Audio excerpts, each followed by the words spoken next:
Olá, bom dia, graça e paz em nome de Jesus. Deus te abençoe, Deus abençoe a tua casa. Este é o dia que o Senhor fez, nele nós vamos nos alegrar. Amém? Porque temos colocado nele a nossa esperança, depositado nele toda a nossa confiança. Que o Senhor abençoe com toda sorte de bênção a tua vida nesse dia, em nome de Jesus. Quero te convidar a abrir a tua Bíblia no livro de Atos, capítulo 1, verso 15. Enquanto você abre, nós vamos nos preparar orando.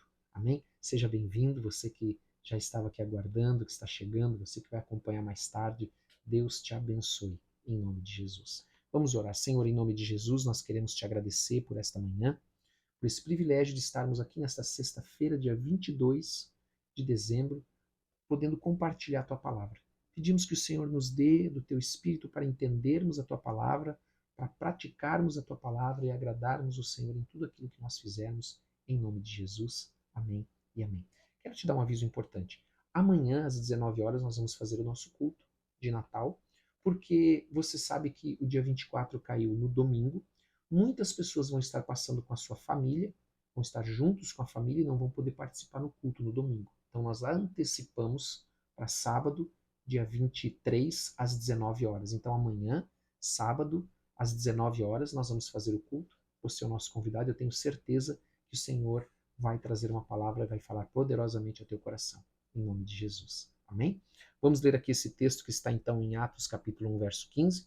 Lembrando que nós já falamos sobre alguns detalhes do livro de Atos no dia de ontem. Hoje nós podemos acrescentar que o livro de Atos ele tem uma data incerta, não é um período longo, mas é uma data incerta, entre ali 62, 64 depois de Cristo e 70 depois de Cristo.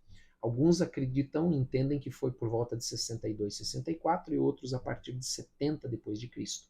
Há aqueles que acreditam que foi em 62, 64 por esta data, eles acreditam porque, por exemplo, Lucas aqui no livro de Atos ele omite que Nero queimou Roma e atribuiu isso aos cristãos que foram ainda mais perseguidos por esse motivo. Outros que acreditam que o livro foi escrito em 70 depois de Cristo, ou seja, esse fato já teria ocorrido, acreditam que Lucas omitiu isso porque ele entendeu que não era interessante colocar no livro de Atos este evento, entre outros que nós poderíamos citar. Amém? Isso só para a gente, como eu disse, a gente vai falando um pouquinho do livro de Atos, algumas informações conforme nós vamos aqui durante os dias lendo e orando. Amém? Então, lendo aqui agora Atos 1,15, o versículo 15 diz assim: naqueles dias, quais são aqueles dias? Aqueles dias é o período entre o dia 40, depois da ressurreição de Cristo, porque lembre-se que nós lemos que Jesus ele esteve com seus discípulos depois da ressurreição 40 dias, ensinando sobre o reino de Deus.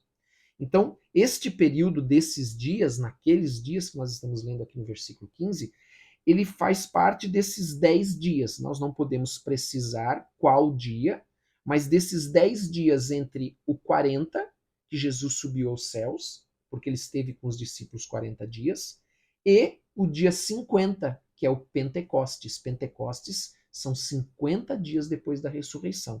Então, esse espaço de 10 dias é dentro desse espaço que nós estamos lendo esse texto agora. Amém? Diz assim: naqueles dias levantou-se Pedro no meio dos irmãos. Ora, compunha-se a assembleia de umas 120 pessoas e disse. Então, 120 pessoas estavam ali reunidas, aguardando o Espírito Santo, porque Jesus havia dito para eles para aguardarem em Jerusalém até que eles recebessem o batismo do Espírito Santo. Porque eles não iriam pregar o evangelho das boas novas ao mundo na sua força, mas no poder do Espírito Santo.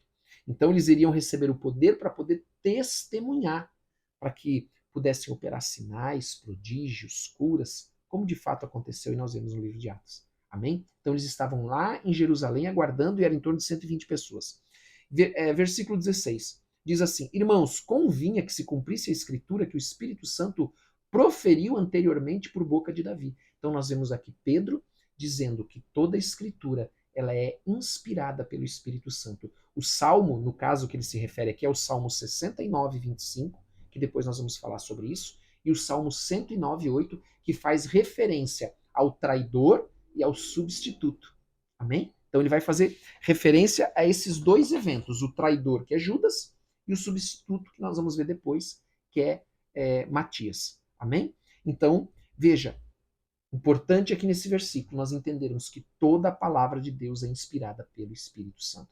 Ela é escrita por homens, mas sob a inspiração do Espírito Santo.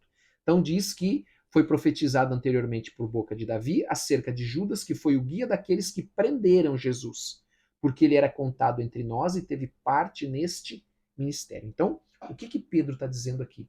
Que Judas esteve com eles, Judas andou com eles, Judas estava com Jesus, mas ele nunca foi salvo porque ele não creu em Jesus.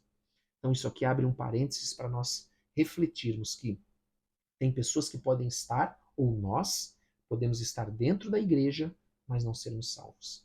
Podemos ler a Bíblia, orar, fazer tudo como todos os outros discípulos fazem, como Judas fazia, mas não ser salvos se nós não crermos e não tivermos um relacionamento com Jesus Cristo. Amém?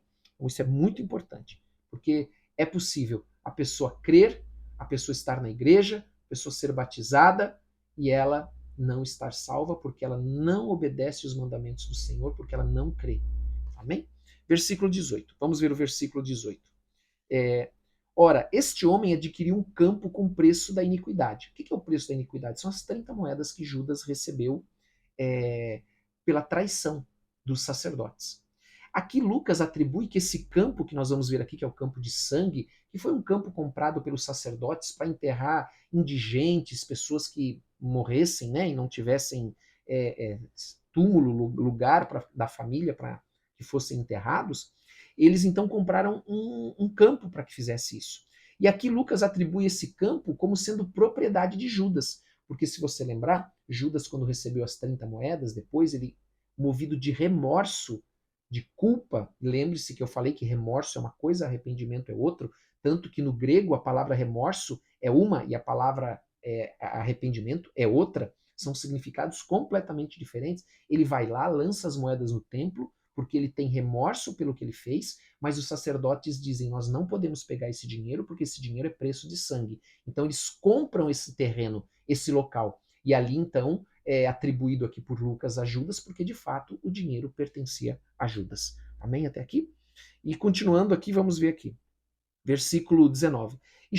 Não terminei o 18, né? E precipitando-se, rompeu-se pelo meio e todas as suas entranhas se derramaram. Você sabe que Jesus, Judas, após lançar essas moedas lá no templo, ele foi e enforcou-se. Isto chegou ao conhecimento de todos os habitantes de Jerusalém, de maneira que em sua própria língua esse campo era chamado Aceldama, isto é, campo de sangue, que é exatamente o que eu acabei de falar aqui, porque está escrito no livro de Salmos. E agora sim, olha o Salmo 69, 25 e o Salmo 109, 8, que diz assim, ó, fique deserta a sua morada e não haja quem nela habite. E também tome outro o seu encargo, porque aqui você vai ver que depois eles vão achar um substituto como apóstolo no lugar de Judas que traiu. É até interessante nós lermos aqui, vamos lá por causa do horário, lermos o Salmo, um pedacinho do Salmo 109, 8, porque ele é um salmo muito pesado e você vai ver o que é dito a respeito de Judas, e é o salmo usado por Pedro para fazer referência ao traidor, Judas, que traiu Jesus pelo preço de 30 moedas. Então, Salmo 109, 8 diz assim, olha, os seus dias sejam poucos e tome outro seu encargo. Os dias sejam poucos de quem? De Judas. Fiquem órfãos os seus filhos, viúva a sua esposa, ande errantes os seus filhos e mendiguem, e sejam expulsos das ruínas de suas casas.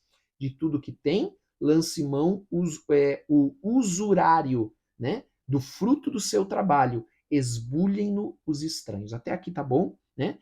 Versículo 12, ninguém tenha misericórdia dele. Olha que sério a palavra que é dada a respeito de Judas. Ninguém tenha misericórdia dele, nem haja quem se compadeça dos seus órfãos. Então essa foi uma palavra de Davi, do salmista aqui, a respeito do traidor, e você vê que é uma maldição pesada para aquele que traiu o Filho do Homem, traiu Jesus Cristo. Amém? Voltando a Atos capítulo 1, nós estamos agora no verso de número 19, vamos ler o versículo 20, que diz assim, Porque está escrito no livro dos Salmos: fique deserta a sua morada e não haja quem nele habite, tome outro o seu encargo. Versículo 21. É necessário, pois, que dos homens que nos acompanharam todo o tempo que o Senhor Jesus andou entre nós, começando no batismo de João até o dia em que dentre nós foi levado às alturas, um destes se torne testemunha conosco da sua ressurreição. Então eles aqui vão eleger alguém para tomar o lugar de Judas. Mas há dois requisitos para tomar o lugar de Judas, para substituir Judas como discípulo, como apóstolo. O primeiro, você vai ver que deve ter andado entre eles, começando no batismo de João Batista. Então, é alguém que participou desde o momento do batismo de Jesus, quando Jesus foi batizado por João Batista, porque nós sabemos que é ali que começa o ministério de Jesus. Né? O ministério de Jesus tem início a partir do batismo feito por João Batista. Então, este que vai substituir Judas tem que ser alguém que esteve com eles durante o batismo de Jesus. Até o dia que entre nós foi levado às alturas. E o segundo requisito, que ele tenha visto Jesus ressuscitado. Senão, não poderia ser apóstolo, não poderia ser contado entre os 12. Você sabe que, eu acho que eu tenho anotado aqui, isso mesmo. Você sabe que o historiador Flávio Joséfo, que é um historiador muito importante dos judeus, ele cita Matias, que vai ser eleito, que nós vamos ver agora aqui, vai ser eleito como o substituto, como um dos 70. E se você lembrar, você que tem acompanhado nós aqui já há algum tempo, você sabe, havia ali Pedro, Tiago e João, que eram aqueles discípulos mais próximos de Jesus. Aí nós tínhamos os outros, os 12, né, ou os 9, que faziam parte dos 12, que seria um núcleo. Depois nós tínhamos 70, porque Jesus envia em determinado momento 70 discípulos de dois em dois para eles pregarem a palavra, anunciarem a vinda do reino. E havia uma multidão que seguia Jesus. Amém? E havia outros discípulos também que estavam ali seguindo Jesus. Amém? Que a Bíblia não entra, mas aqui nós vemos que havia, porque havia, por exemplo, ó, ele vai colocar aqui no versículo 23. Então propuseram dois. José, chamado Barsabás, José cognominado Justo. Justo é o nome latim para José, tá? Porque muitos judeus, durante esse período romano, eles tinham nomes gentílicos, por isso que faz essa confusãozinha aqui. José, chamado Barsabás, cognominado Justo, porque Justo é o nome que foi dado para ele como um nome latim que significa José. Amém?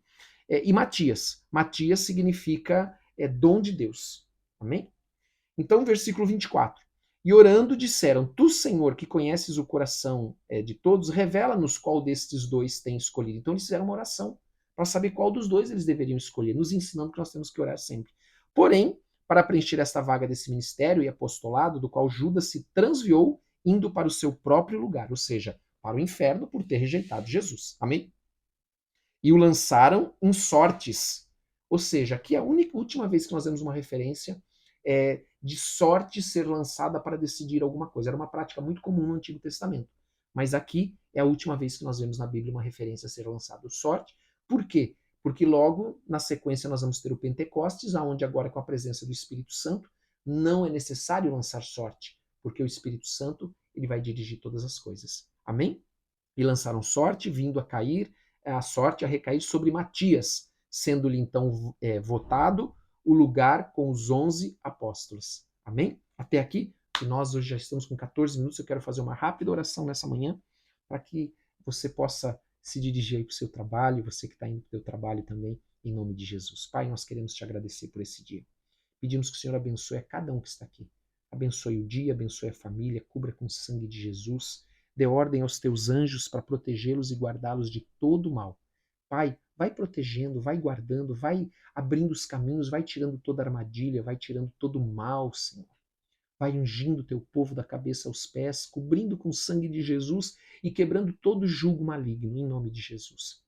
Abençoa, Senhor, os casais, o esposo, a esposa, os filhos. Abençoa, Senhor, netos. Abençoa, Senhor, viúva, viúvo. Abençoa, Senhor, os solteiros, solteiras, solitários, solitárias, em nome de Jesus. Pai, nós pedimos que o Senhor cubra mais uma vez as nossas vidas com o sangue de Jesus. O Senhor traga proteção e paz sobre as nossas vidas, os nossos lares, dá ordem aos teus anjos para eles estarem acampados na nossa casa, nos protegendo e nos guardando. E vai abençoando as famílias, Pai. Vai abençoando cada família com toda sorte de bênção, com paz, com proteção, com saúde, com prosperidade, em nome de Jesus Cristo, o nome que é sobre todo nome. Amém e amém. Amém? Glória a Deus. Não esqueça, amanhã nós temos às 19 horas o culto.